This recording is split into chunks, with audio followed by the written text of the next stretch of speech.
Hi guys, Happy New Year, Happy 2025. My name is Sheltandenda Mujinki. You can call me Shelly.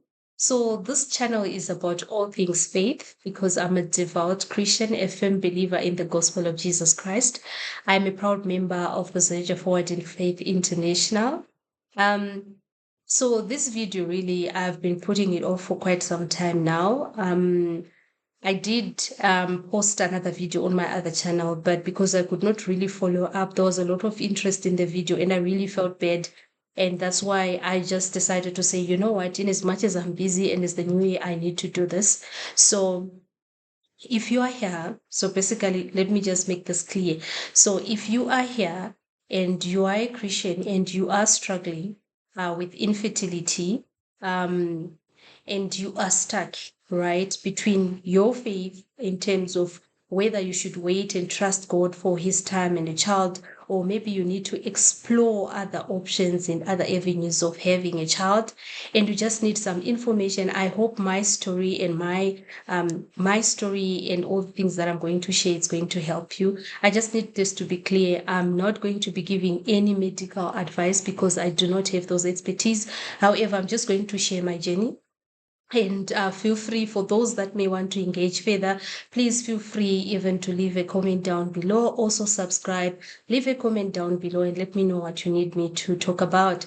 So I really hope and I pray as part of my prayer that I will be consistent, and I'm going to really follow this up and try to help so many people. Anyways, without wasting much time, let's get right into it. So I did put together like a couple of questions so that I keep this conversation guided, because I'm very good talking. I'm very talkative, and I don't want this to be long. I don't want to be all over the place. I just need this to be quite, clear, straight to the point, so that someone can be helped. Anyway, let's start.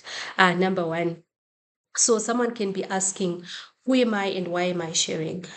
So I'm a mother of one.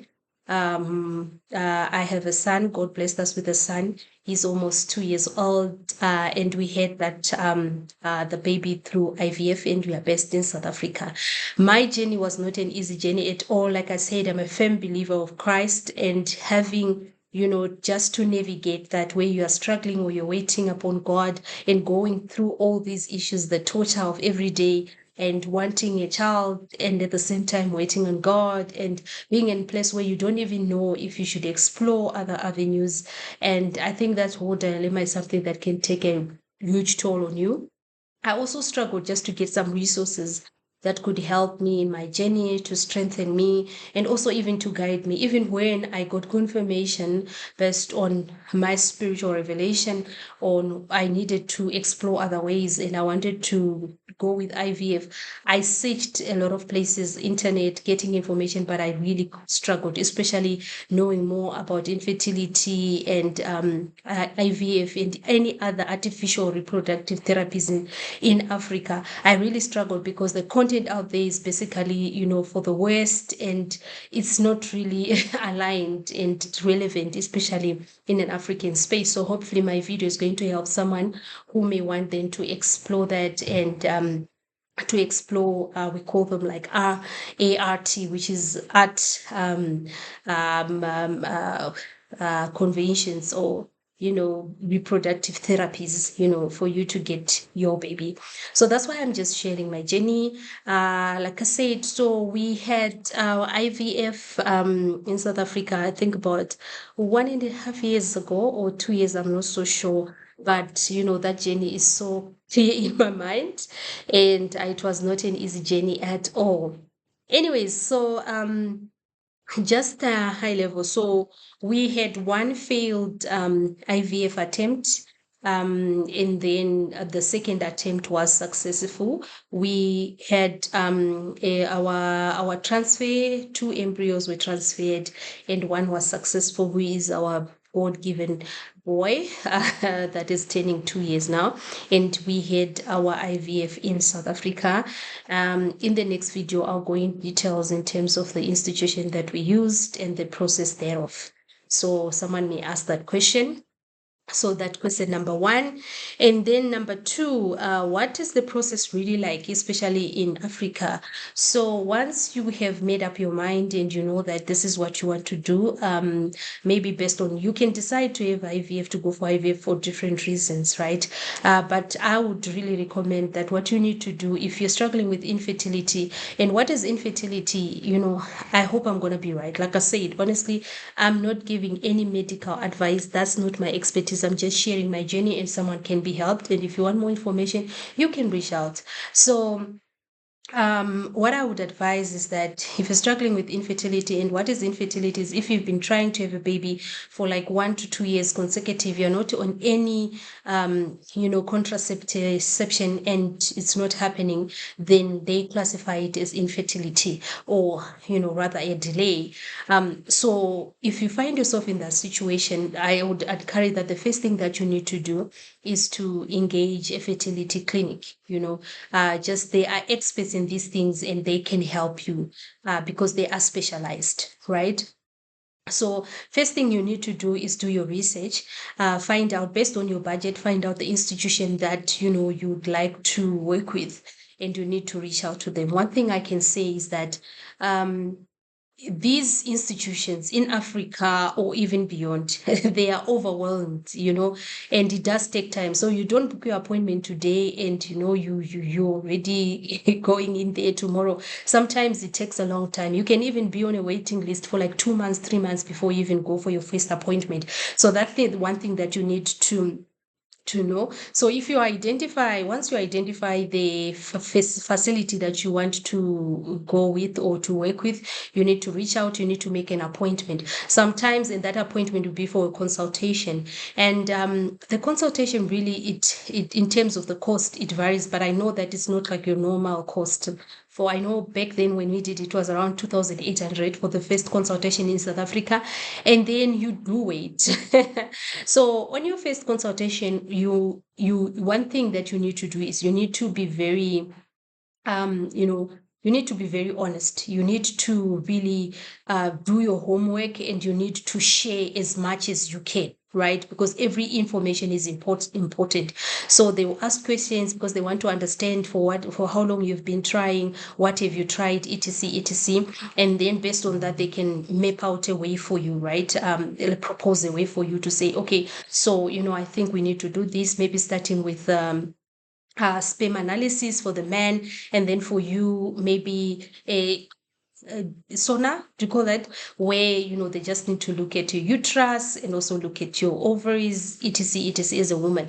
Honestly, there's a lot of analysis that's done, and all this consultation that is done for the lady as compared to what's done on the man. So based on that, then that's how you then kickstart your journey. So each and every person's journey is different based on whatever first consultation or first, what do you call, procedures that might have taken place. So that's one thing that you need to put bear in mind.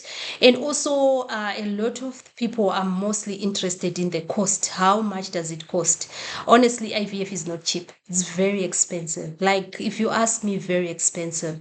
um but they are also, I don't even want to say bad. You just need to do your research. For me, when I did my research, the facility that we used is really like, honestly, reasonable in terms of the cost, because I know that time most of the facilities, they were like 150,000 to 200,000, right, per try, and they were in the ranges of 65 to 70, which was almost less than half. And trust me, the experience with them was it was marvelous. I don't want to lie to you, because I'd really prayed about this. Maybe that's why really God led us to this facility and the people that we then started working with. Um, but there are also ways I'm going to share it in the next video on how you can fund your IVF, especially if you're working on a very tight budget. There are other things that you can also consider before IVF, and how best you can work it out just so that you can, get to that level. I'll share that in the next video. So yes, how long did it take? Guys, one thing that I need to say is that IVF is not an easy journey. honestly, it's not at all. It's an emotional journey. It's like financially it is straining, emotionally it is overwhelming, physically let's not even go there. It's not an easy journey at all. So you need to be prepared mentally when you start before you start going on this journey. So it also not something that will take like a month or two. No, it's a whole long process, depending also with the recommendations and the path that you might have been recommended to take, in terms of the procedures that you may need to do first before you transfer, before all those other things. So yeah, so it can even take you about 1 to 2 years or even more, honestly, before you even get to a point where you have got your transfer, which is the last um, process of IVF. So overall, how's the process like? So number one, it's your consultation. Book your consultation. Then when you get your consultation, you sit with with your specialist, and then they ask you questions based on the form that you might have filled, and then they will establish if you have tried other things, if you already know what is the cause of the infertility, or maybe it's just a matter of a delay, and then they will recommend the next step. Sometimes they'll say for the men, maybe they need to do a sperm analysis and just see if it's also just coming from because of the guy, or maybe from a woman, it could be fibroids. So they will also just recommend that you do a sauna. I hope I'm going to use the right word. Is it a sauna? Is it a, I don't know. So you do that, and then so I will look it up and then I'll put it, what is that process?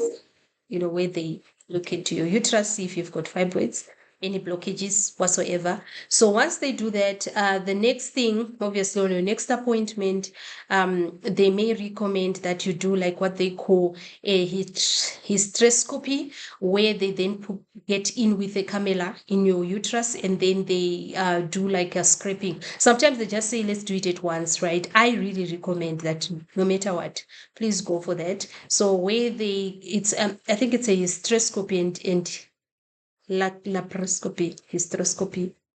Like I said, I'm not a medical person, guys, but basically they will get in with your camera and they will scrape your uterus. It can be, so with the facility that I use, that was the good thing about them as well. Based off, if you have got a medical aid, they can do it in theater. If you don't have a medical aid, they can do it in the rooms, and it will be a bit cheaper. With IVF, there's nothing cheap. I know that time, because of the rooms, I think it was around 15,000 something just for that procedure. And remember, this is this is not part of that 60, 70,000. That's not part of it. This is just a separate procedure that you need to pay for. And then if you've got a medical aid, it can go up to even 20, 30 something thousand. But your medical aid will pay. And I'll get into details of how you can do that and the research that you can do so that you can identify a medical aid that can pay for that. Then once that is done, you would need time, of course, for you to heal. They will show you, and so that procedure, they do it whilst you're under. So, there is an injection, and then whilst you're sleeping, they do that procedure. It's not easy. After that, you definitely feel that something happened in terms of the discomfort and the pain, etc. And they'll give you some medication. You will go home and you will heal. So once you're healed and then you're ready to start, then they will start the process. So with the process, it's whether they recommend that you do a soft cycle or you do a full IVF cycle. Right now, based on experience, like I said, we had 2 attempts. First attempt, you fell. And you know what the good thing about it is? Sorry, I know that I'm supposed to be, but I'm just trying to make this light. So there's no risk sharing in Africa, and I think even in Europe or in the West, whatever. So that means that if you pay like your 70 something thousand plus and end up on 150,000, if for example you need to make sure that, okay, they say that you need to pay everything before your transfer, right, which is the last part of your journey. So if for example after you transfer, after 2 weeks, then you do the test and it was unsuccessful, it's not like you're going to get a refund. If you want to do it again, you need to pay again, the same amount of money. So I would really recommend that instead of going for the soft cycle, which will save you maybe 30, 40,000, or, just go for a full cycle, right? Because we did the soft cycle first because they recommended, because we didn't have like like a clear reason for infertility, and you had only tried for like 2 years to 3 years, they say that the self stimulation would be, better for us. I did go for IVF because the waiting was killing me. In as much as they'll say there's no child, there's no problem, but the waiting, every time you wake up and every month, that whole torture, I was not ready for that. Honestly, I was done. And I just think, you know what, if I can, and honestly, because I prayed about it and I had gotten the confirmation that this was the right way for me and this was the route for me, and the Lord was going to be with me in this journey, and that's why we did it. So I'm just saying, for someone, if you've been given and presented with an option for whether a soft cycle or a full IVF, please, for the sake of, just consider a full cycle. So if they consider a full cycle, sometimes they can even put you on like what do you call this, contraceptive pills for 3 months, sometimes up to even 6 months. There's a reason for that, but we'll also get into the detail in the next video. Because they just want to balance your hormones, and then after that, then they will start the treatment. So the treatment, it's a lot of injections, it's a lot of medications. If you're scared of injections, trust me, by the time you're done with your IVF, you will be a pro. You will be a pro, because you will be mixing them yourself, you'll be injecting yourself. So that's the whole process where you're giving your medication. It's a lot of medication. So you will start then with the injections. So what they will be just trying to do that time is just, they call it stimulation, right? So you start with your stimulation, and then take the injections for quite some, for a stipulated period of time. And when they feel that you are ready for what they call an extraction, because what they will be doing there is that, that on your normal cycle, right, you release one egg, is released, right? And that the same egg, if it's not fertilized, then it's the one that then dissolves, and then you have got like your period.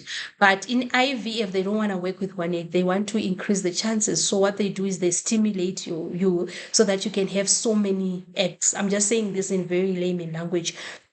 So we have a lot of eggs, like a lot. So the more, the better. Some people can even go to 30 something, some can 12, somewhat. And I think that's the most important determination of whether your IVF is going to be a success or a failure, if you ask me. And it's a numbers game, right?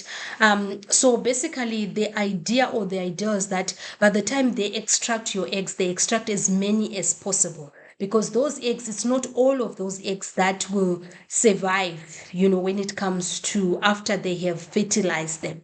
So basically, you go through that, and when they feel it's ready, when it's time now for you to go do your extraction, you go and they do the extraction. The extraction as well is done whilst you are under, and it's very, if you ask me, based on experience, that's the most uncomfortable procedure I've ever had to do in my entire life. Like, that when I woke up, let me not go into details, but anyways, it's very uncomfortable, because they put a very long needle, and they will be getting into your ovaries, and they will be, kind of harvesting those eggs, right? So when you wake up, they will tell you, okay, so we managed to have how many eggs? So like I said, it's a numbers game. They will tell you that we managed to have 24 eggs, and of those 24 eggs, only 15 maybe, are good enough for us to proceed.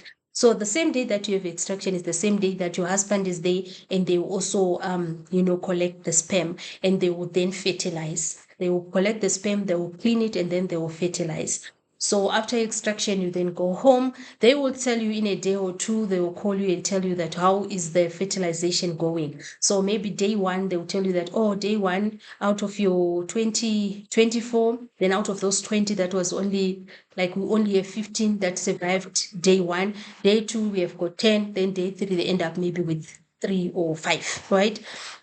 And it's only those embryos that gets to day 3 or day 5, based on when they want. Sometimes they recommend that they implant on day 3, because as the days also progress, some of those embryos, they also don't make it to the day. So for those embryos that gets to day 5, then depending on whether you're having a fresh transfer or a frozen transfer, if you're having a fresh transfer, that means they will then transfer that fresh embryo into your uterus, and wait for it to attach to the uterus, which they call implantation. and then your pregnancy, you can then be pregnant. Or if you're going to have a frozen transfer. So for some, they will say that after, because remember, this whole process of fertilization takes about 1 to 4 days, and you would have had that procedure for extraction. So personally, looking at it, I think you won't be that healed and ready enough, even your uterus, to accommodate that. That's what honestly my opinion is, because we had a fresh transfer and failed. And then the second time we had a frozen transfer. So with a frozen transfer, they may say maybe you need wait another cycle, right? So that means you've got like 2-3 months, some people 3 months, 6 months waiting, and your embryos, the 5-day embryos, will be there and waiting to be transferred, right? So that's the time for other people that want to do like your screening based on your age. If you are over 40, they recommend that you do your genetic screening of those embryos, and so that's the time that other people can also determine the sex text as well, to say, okay, so I want a girl or the boy, etc, etc, and then they can tell you that of your 4 embryos, maybe 3 are boys, 2 are girls, and maybe of a few embryos, 1 has got some deformities and stuff, so we're not going to proceed. So that, and it's an extra cost. I remember that time it was around 13 to 18,000 just for that genetic, and an extra, not part of what you might have. But if you are below 38 or 40, you can decide. For us, we didn't go through that route. We just decided to have our embryos, and we didn't even go through the sex screening because we're not quite specific.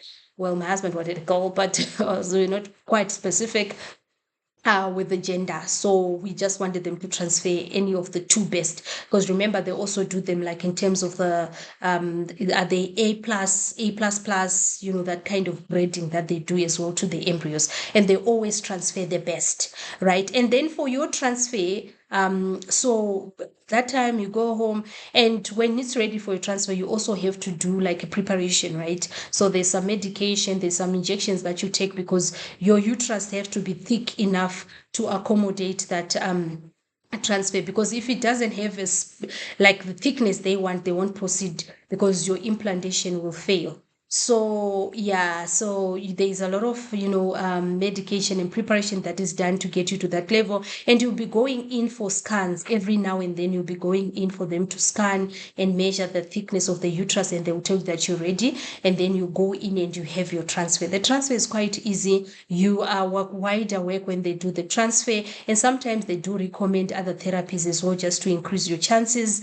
And they do the transfer. And guys, so for all Christians, I need you to understand this, because this is something that I realized, and I was like, oh wow.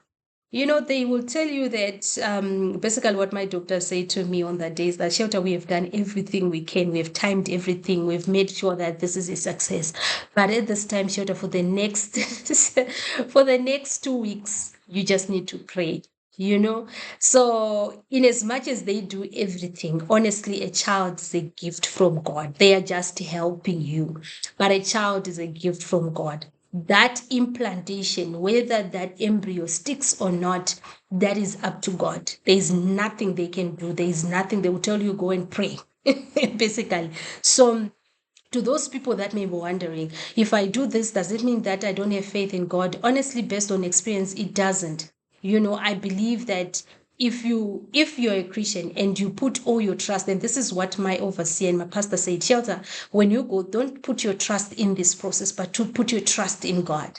And for me, I looked at it and be like, you know what? God has enabled me to go through this and still give me resources to explore all this. And He's with me. And my trust was on God, not on the process. And I will go in detail to tell you things that I did to also try and help my chances. And in the next video. So this is just a side note for someone who's struggling. I'm just telling you that at the end of the day, a child is a gift from God. And then after that, you have got the 2 weeks where that's the longest 2 weeks of your life. In that 2 weeks, whatever you do, some people tell you it isn't what you do in that 2 weeks that really determine whether you're going to be pregnant or not. Some will tell you it has got nothing to do with that. So Yeah, it's a bit of both, but I will get into detail to also share ideas on what I did to make sure that the second time, the process was a success. So after those 2 weeks, they encourage you not to test at home. So after those 2 weeks, you will then go and have your blood test, and in the blood test, then you can wait for that report to tell you whether it worked or not. So it's a whole journey, guys, and it doesn't end there. Even when you do your test and they tell you, congratulations, you're pregnant, it does not end there. It's a very long journey. But today, I'll just end here. I just wanted to go high level on the process end to end and to encourage someone out there to say, you know what, if you're struggling with infertility and you're wondering whether you should consider other therapies, etc., it doesn't mean that you're not trusting in God. Um, I just encourage you to pray about it, have an open mind, engage other people that have done it, and you realize that honestly, God is the one who, a child is a gift from God. In as much as all these people, they do all this, the specialists and everything, they time everything to the T, but they will also tell you that when it comes to the implantation, that one is only up to God. So honestly, I've done it, and I can say, honestly, a child is a gift from God. All these other therapies are just there to help you, but you mustn't put your trust in those therapies. So, yes, if there's anything you want to know, please leave a comment down below and I'll do a follow up video. But for now, for today, I'll just end here. I get to get into a meeting and then I'll post another video on the 2 weeks wait and the things that I did to just improve my chances for implantation. So, yeah, hopefully someone got help. So, see you in another video. Bye.